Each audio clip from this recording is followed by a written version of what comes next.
Hello, and welcome to Be Here Now, the Peaceful Empowerment Work Show, where presence invites perspective and allows peace.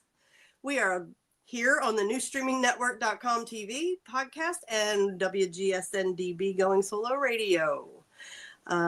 If you enjoy our content, please be sure to like, comment, share, and subscribe. Today's topic is how letting go of material things creates space to thrive with a special guest, Angela Lewis. I am your co-host, Judy Forder, and I am here with my co-host in peace, Miss Janice Leonard. Hi, everybody. Woo! Hello, Janice. Hi, how you doing, Judy? I'm doing well. How are you? Good. It's great to be here. Thank you, everybody, for watching the show. We love having you and sharing and being with you. Judy and I have been doing this for over a year now. Mm-hmm. And before that, she did the show with Chris. And we try to do a show that talks about tools we use to find peace, unconditional love for ourselves and others. And we're glad to have you aboard. We are a 501c3 organization, which means your donations are tax deductible. Please, if you are able to, can you give us a donation? And you can do that by going to our website, www.peacefulempowermentworks.org. And on that, our homepage at the top is a donate button, and at the bottom is a donate button. So thank you. Well done, Janice. How about you ring us in? Oh, yeah. I'm going to put my dog down because he doesn't like it. He doesn't like the noise.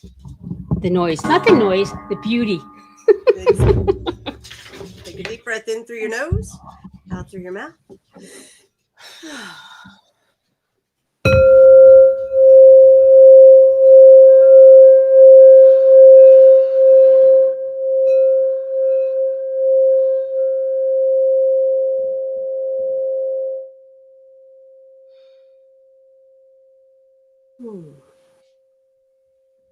All right. That Big Mama always works. Yeah. It's the DNA fixing one. Yes. It's beautiful. All right. So, Miss Janice, what do you have as far as good news for us this week? Well, we have to be careful for copyright rules. So we're not doing videos I've snuck from the website. We haven't got caught since I thought I knew how to do it. But so now I'm trying to create them. So we'll see. I hope you like this one. This one is just a silly one, it's last minute, but I think it's fun. So here we go. Over to you, Cece. I love you.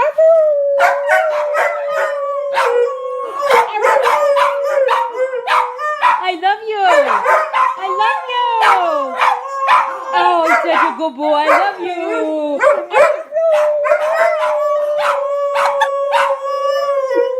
Come on, Bootsy. You can do it. I love you. Come on, Bootsy. You can do it. Come on. You can do it. I love you, Liam. We tried teaching Liam to say I love you. And this is the result, is Liam's the big black one. And because he so anyways, he's saying I love you back. I mean, it's impressive. You can hear the I love you out of that? Well, I think it's impressive that you're the one that started saying I love you and they responded like that. It wasn't like they were barking already and you were like, I love you. No, you said I love you and they responded. That's right. I just have to make a howling I love you. Exactly. Okay. That's a little embarrassing, but that is what we do at my house. Hey, that's our entertainment. Laughter into the house. That's right. And they do this to my husband every time he walks in the door because Liam is really his dog. Aww. And he gets so excited when he sees my husband. And then, of course, after he barks, the two little boys have to bark. The old one barks. The old one has a hard time barking, but he used to do it really much better. But now he's kind of just like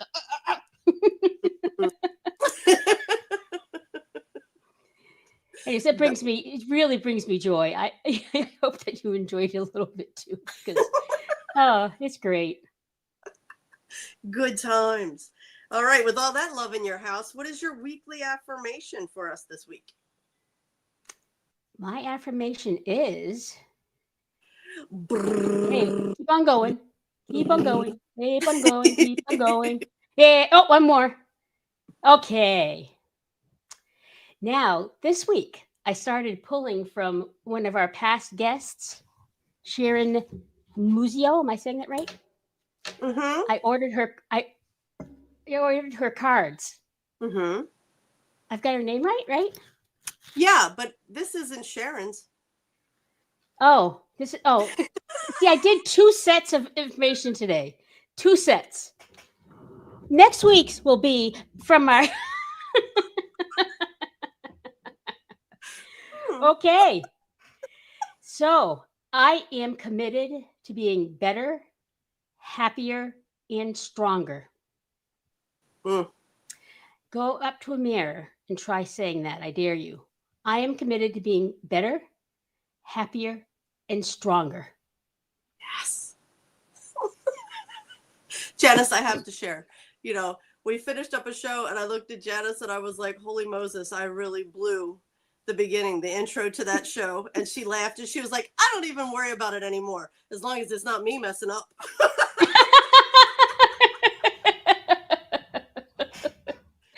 Yes. Oh, so I shoot. am committed to being better, happier, and stronger too. Yeah. Yes.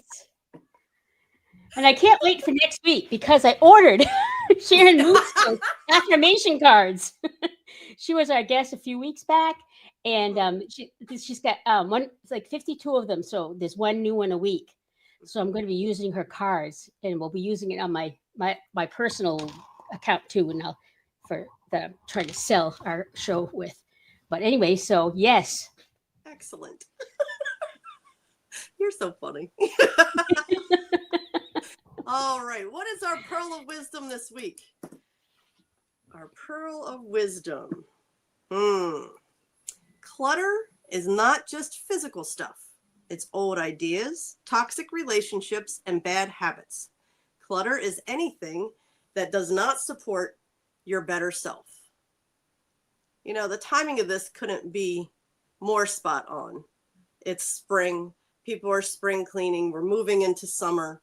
And we here are in the process of getting rid of a lot of things as well. So yeah, I'm very excited about having our special guest on today and learning her wisdom about how removing the clutter can help you open up space for you to thrive. Oh, I can't wait, boy. I need this topic very badly. Yeah. And I love how it's old ideas as well. And that's what we do here on the show. We talk a lot about all the old patterns that we don't want to carry on and things like that. So it's not just stuff. But I have found when I get rid of the stuff and it opens the space so the energy can flow better, all the ideas and everything else, the bad habits start to fade away as well. So, nice. Yeah.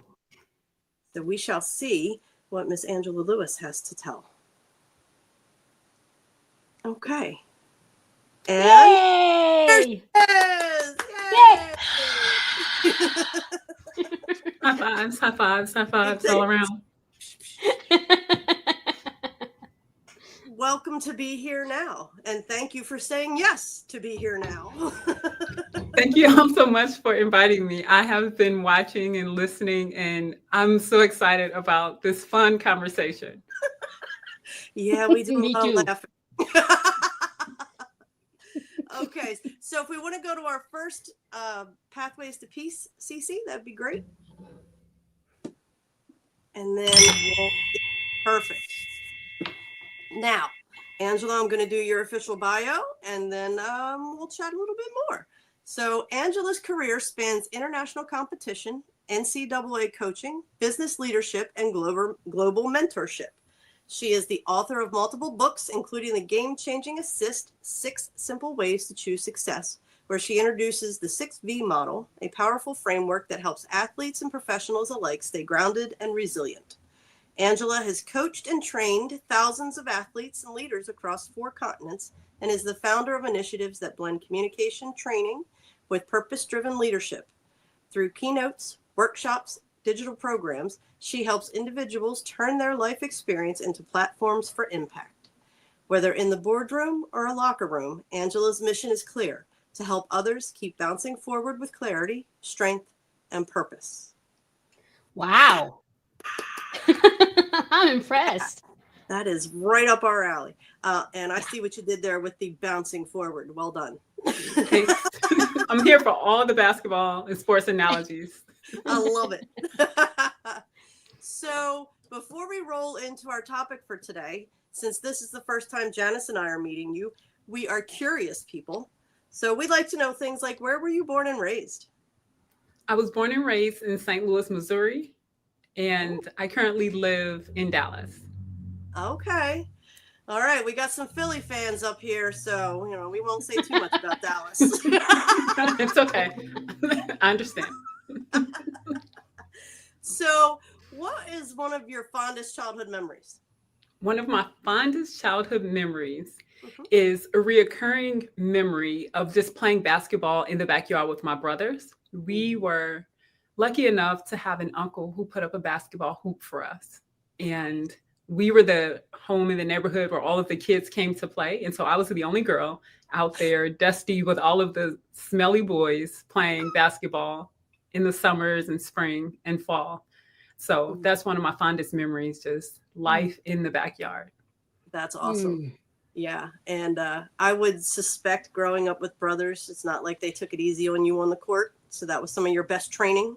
It was, this is before people hired personal trainers. My big brothers were the personal trainers. The guys at the park were the personal trainers. Yes, they did not take it easy on me.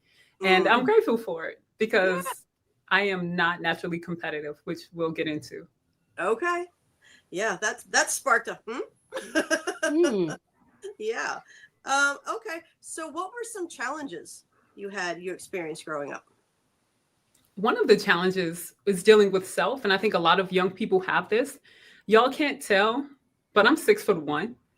And see, that happens all the time, right? They're like, whoa. Okay. And I've been 6'1" since I was 12 years old. No. Yes.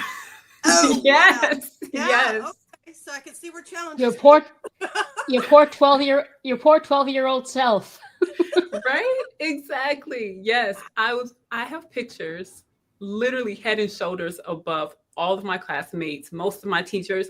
And I didn't know that the average height of a woman is 5'4" until I was well into my 20s. I had no idea because I started playing basketball and most people were taller. I didn't know that I was a giant until I was much older. Now I embrace it.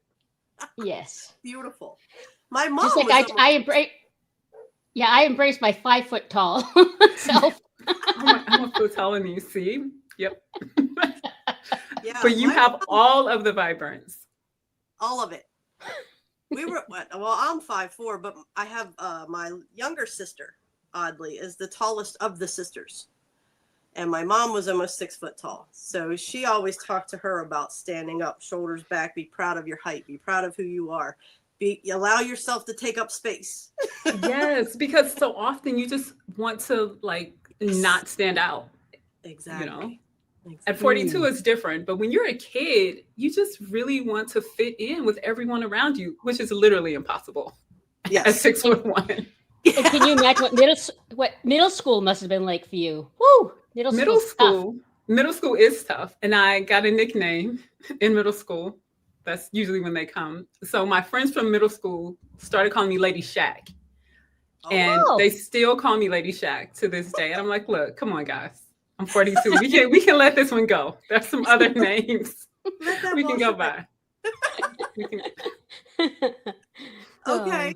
So you were always playing basketball with your brothers and down in the neighborhood court. When did you start playing organized basketball? I mean, 6'1", 12 years old. What age did somebody snag you?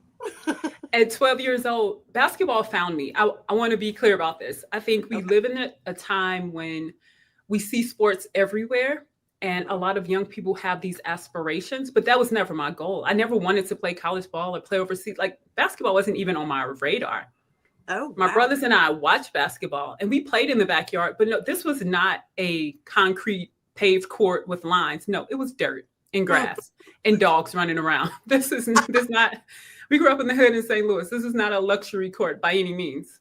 Okay. And so one day, basketball found me. My family and I were walking out of Blockbuster Video one day. For those who remember, for those who don't know, there's this wonderful store called Blockbuster. And families would go on Friday nights to rent movies, and you walk in the store. Well, one day while leaving Blockbuster, there was a guy who was a coach who saw me and asked if I played basketball. Of course, I said yes, but I meant in the backyard. And he invited me to come to practice with the team. And this was an all-girls team. And Judy and Janice, what I did not know is that it was a traveling team. Oh. And I didn't know that these girls could really hoop, and they were really competitive. They weren't just playing in the backyard. They were running plays. They were dribbling behind the back, between the legs. They were so good, and they wanted to win, and they were winners. So I was really blessed that someone saw me and wanted me to be a part of a team of winners, because that really shaped my approach to the game, which forced me to be competitive and forced me to grow and forced my brothers to be even harder on me once they realized that like I was actually going to compete. So that's how it started. Oh, wow. Wow. That's great. That's a great story. Travel is a commitment. My daughter played travel basketball. It's a commitment. I'm so glad you said that, Judy. It is. And it's not only a commitment for the kid, it's for the parents. So the parents who sign up for that, my parents, we traveled 2 places growing up, y'all. Memphis, Tennessee, and Mon Bayou, Mississippi. And most people haven't heard of Mon Bayou. It's this tiny town in Mississippi Delta, about an hour and a half south from Memphis. And that happened on the same trip. You go to Memphis, you go to Mon Bayou, and then make our way back up to St. Louis, down Highway 55. That was it. And when I started playing basketball, my family started going places like Oklahoma City, Oklahoma, which I know isn't like New York, but here's what happened in Oklahoma City, Oklahoma. The very first trip, it was our very first AAU national championship. I was walking through the parking lot and I saw all of these license plates. Y'all, I can remember it like it was yesterday. I was thinking, oh my God, there are people from all over. Like you can play, there are girls playing basketball from all over the country. I hadn't seen it. I didn't know. And that absolutely changed my life, completely changed what I thought and saw as possible. And so I'm grateful for my mother, who was like you or Judy, who supported the travel and spent all her weekends in gyms, and my dad, who said, okay, we're going to support this, because it really, I can't imagine what life would be like had they not supported it. So I'm forever grateful. Wow. Oh, It is something. what a nice story. We did 1 national tournament, 2 national tournaments, and the same thing. The first one we went to, I was blown away by how far people had traveled. I mean, we traveled from Maryland at the time, or Pennsylvania, down to Myrtle Beach in South Carolina. But I mean, they were from all over, like the West Coast. I couldn't believe it. It was insane. And I mean, my daughter wasn't even in high school yet at that point. Exactly. Yeah, sports has this way of bringing people together, and it's really special and magical. There are not too many things that bring people together, and we need a lot more togetherness nowadays, more than ever. So sport is one of those places where we all can come together.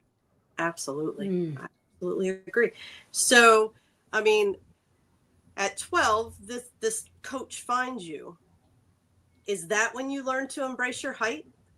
Once you started playing and you were good at it, and people were like, oh, Lady Shaq. That's exactly how they said it. That's exactly what it sounded like. Is that when I embraced it? Oh gosh. Embrace meaning I like really felt good about it. Embraced your height, being comfortable with your height and who you were.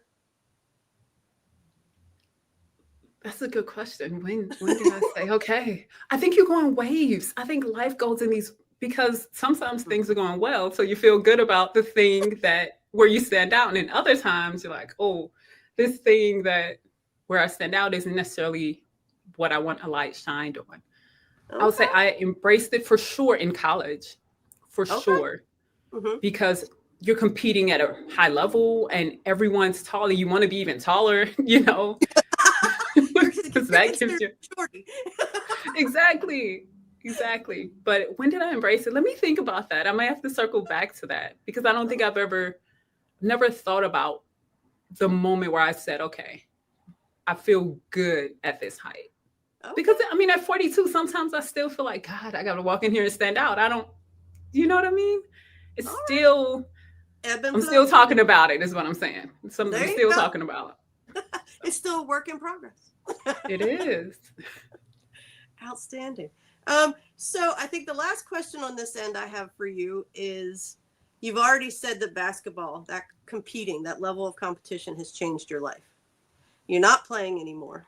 So how do the things that you learned on the court, how have they transitioned into your everyday life?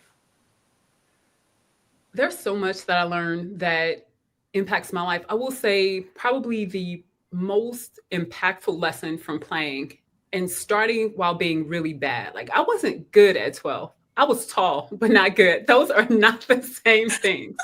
And people expect you to be good when you're tall. It's two completely different things. So I saw myself from not being able to dribble, pass, shoot, do layups to becoming a pro and playing in Europe. And so what that has taught me that is that if I'm patient enough, which is key to this, if I'm patient enough and I can master the fundamentals, I can get better at anything and I can gain competency in anything. And so now I'm working with Speaker Hub. I help lead our operations. I'm head of operations. And it's like, okay, although this is new, I can still be exceptional with focus, with mastering the fundamentals and being a part of a dynamic team that is full of winners. So that's the part is I can always get better. Wow. I love that. I love that. And the whole mastering the fundamentals and patience. Oh my gosh. You know, I was a PE teacher and coach. So somebody who honors mastering the fundamentals, you know, you get these kids in there that can play, but they think once they can shoot and make it, they don't have to practice shooting. So who doesn't do that? Exactly. And the pros keep practicing. If you watch a Steph Curry before a game, or if you watch, you know, Caitlin Clark before a game, any of the players who are dynamic, they're still doing the same drills over and over again. And that goes for any industry or any area of your life where you want to excel. Just keep doing the little things well. Yes. And patience. Ooh, that's a big one. In a world that's, you know, constant. It's always moving, and instant gratification. Patience. Whoo! If you can master patience, you're already 90% of the way there. Wow. Absolutely. Yes.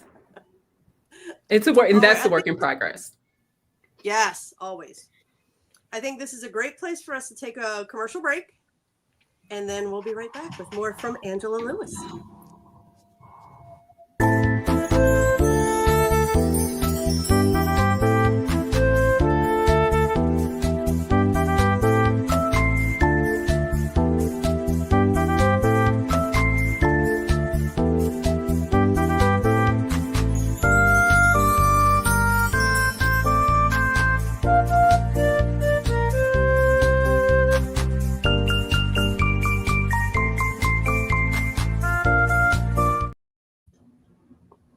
Hello and welcome back to Be Here Now, the Peaceful Empowerment Work Show, where presence invites perspective and allows peace.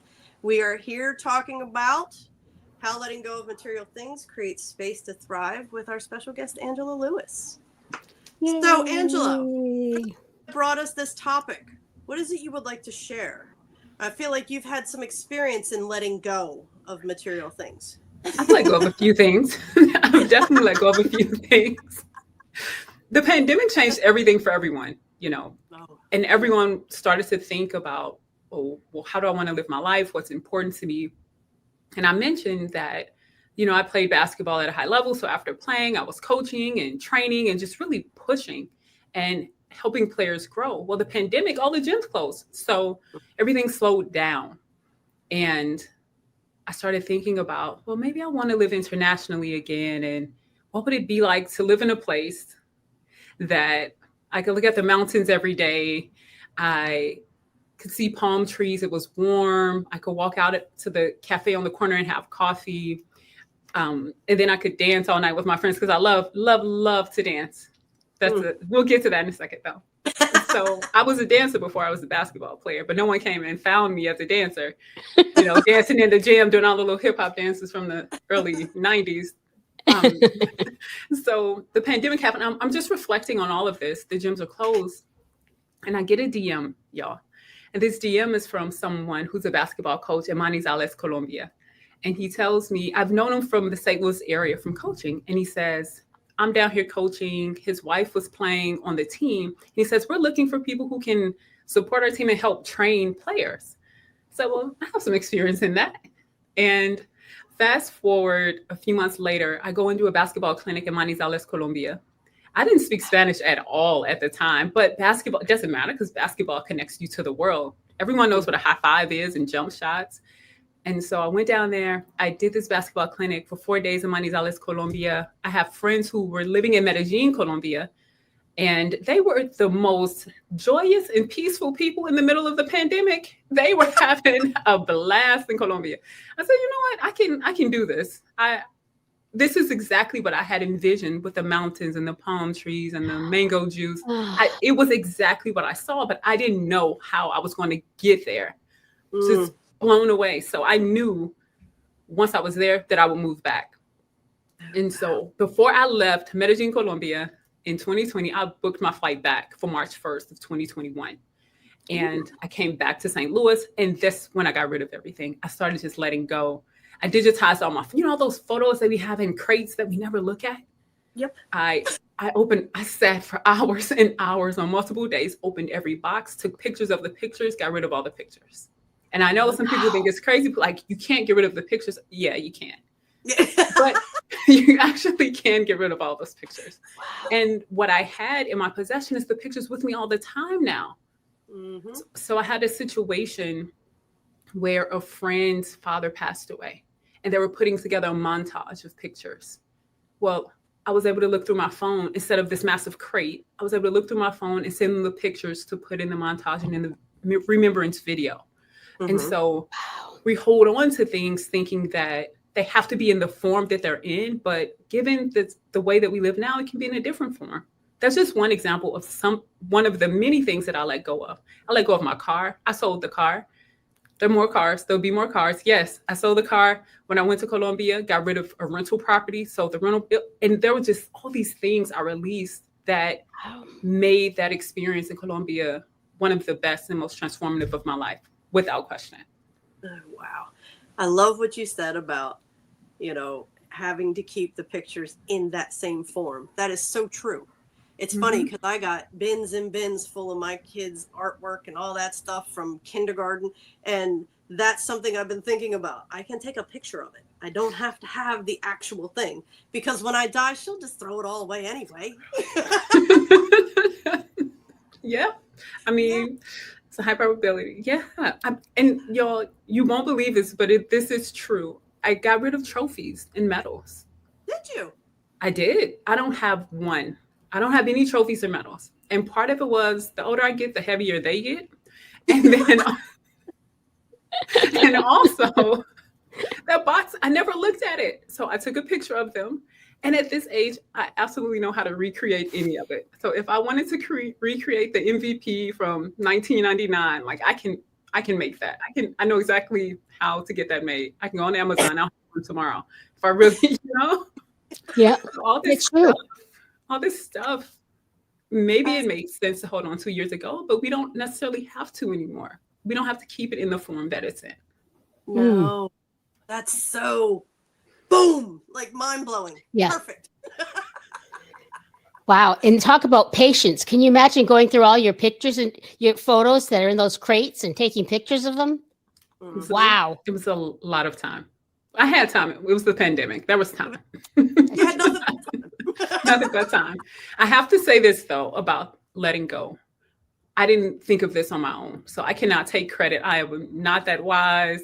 There's a friend of mine who's been a nomad for years, and she lives in Hawaii, and she lived off the grid for years. And she said to me, she came to visit me, And she said, you don't have to live like this and be this stressed. Like, there's another way. I said, what? You said, there's another way. And she showed me, it started with this moment where she showed me Airbnbs in Thailand for like $400 a month, really nice apartments. Now, I didn't want to go to Thailand, and not at that point, because the idea of just getting rid of everything just didn't seem to make sense to me. I didn't understand it. But that sparked my curiosity of, oh, so you can live differently. You don't have to be attached to all of these possessions, and you don't have to try to consume, and you don't have to wear all these labels that determine your worth and your value. So you can live simply and be extraordinarily happy and more peaceful. Sign me up for that life. Okay, so what do I have to do? Get rid of these trophies? Okay, cool. Digitize all the photos? Okay, great. Move in with people and pay them so I don't have to pay thousands of dollars for rent. Cool, I'll stay with friends. Okay, what's next? And then the vision got clear because I had less to think about. Forever grateful for my friend who helped show me a new path. Less to think about, which means more peace. Yes, more creativity. Yes. Wow. So I hope that this inspires someone else, and I can give to someone who's listening what she gave to me, because I can't. Actually, I know how life would be if she had not helped. I'd be really, really unhappy right now and unbelievably stressed. I'm going to tell you, you've already given to me, because we have combined 2 homes into one over the little over a year ago. My girlfriend moved in, and we're both older, so we had established homes. And so this right here, it's been, you hit it. It makes life easier. It brings more peace. It opens up space to be creative. And there's other people out there that need it. We don't need it. Exactly. There's so many people were happy to get all my stuff. I was like, here, take it. Now, I didn't give that car away. I sold that. Hold on. Let me be clear on that. That was for sale.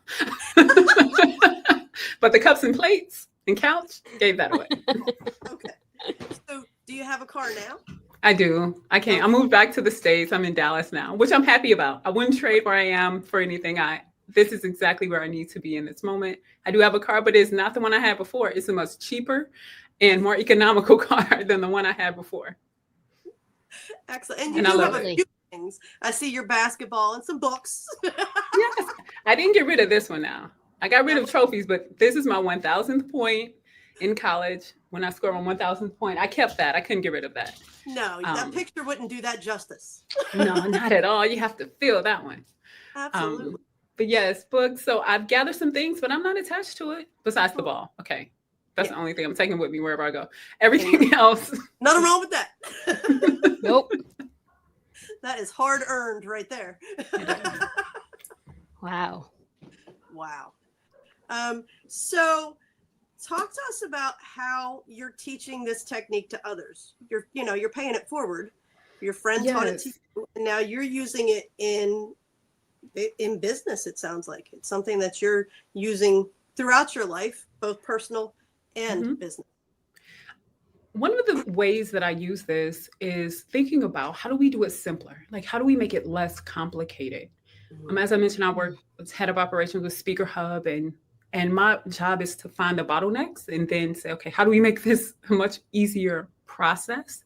And that's one of the ways that I do it. So, for example, we are always thinking about how do we repurpose the content? Well, can we use something we already have and then chop it up 3 or 4 different ways, use it in a blog, make it a part of the email? Those are conversations that I help lead and guide, because sometimes we just make things too complicated. We have all this stuff, but if we just simplify the process and simplify what we're focused on, it helps us be more peaceful. Yeah. Get rid of the fluff. Get rid of it. Sometimes someone who was who did well in school, you take pride in like adding all the extra things and all the extra information. And so it has been a lot of work to peel back the layers to just get to the core of what matters and the core of what's going to make the thing work. Right. I mean, that's so reflective of what you have to do when you're healing your own trauma and your own stuff. That's what I feel like that's what the healing journey is all about. peeling away all the stuff that we've piled on to hide under. You're absolutely right. All the stories that we had that aren't healthy and beliefs.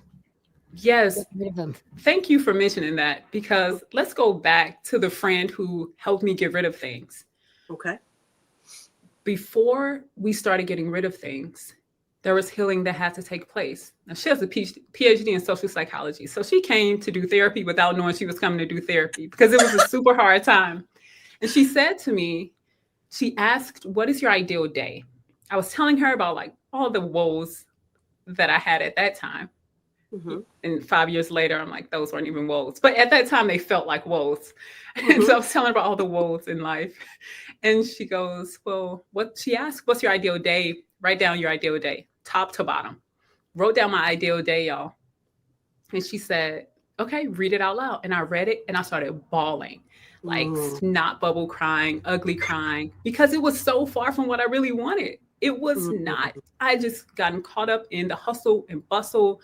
And it was a lot of moving. And it was really intense. It wasn't a peaceful day at all.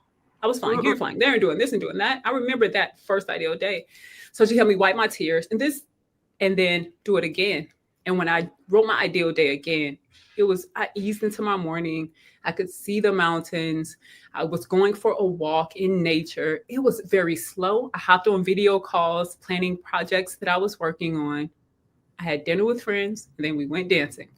And that is what I held on to. And then we get into the pandemic. So from that moment, it was about a year before I ended up going to Colombia. And then that's how I knew when I got there that was it, because I already saw it. I already felt it. It was already so real for me at that time. So I'm forever grateful for that question for her. What is your ideal day?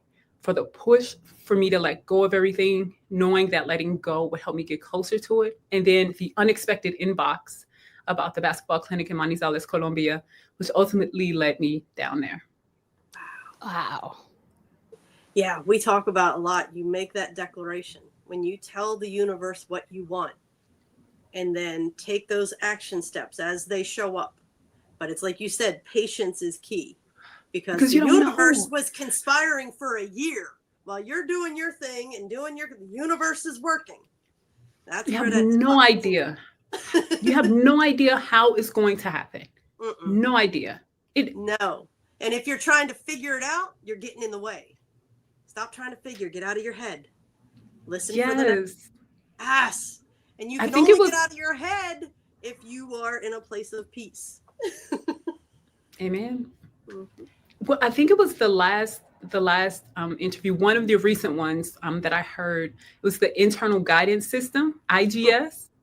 And I love that, because oftentimes I think Judy, you were saying, you gave the example of driving. You could get to work without even thinking about it. It's just like automated. And then one day you said, well, which way should I turn? And then you made a turn that's not the way that you would normally go. And you found out there was an accident. I just love that. Yeah. Yes.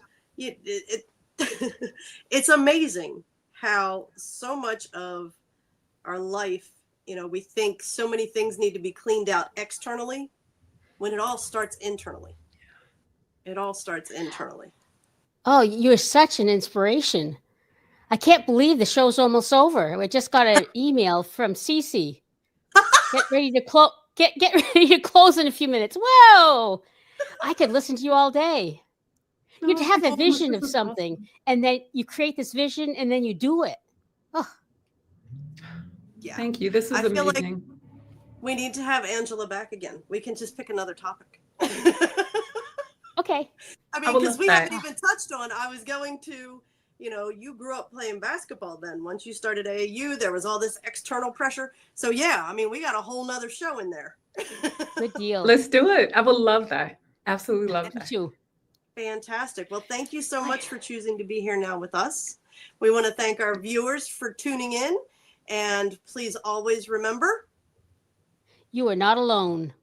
And don't ever forget, you are awesome. Thank you so much. Thank you, Angela. Thank you, Janice and Cece. We'll see you next time. Thank you. Thank you, everybody. Thanks so much for being here. Angela, you're an inspiration. Thank you. Thank you.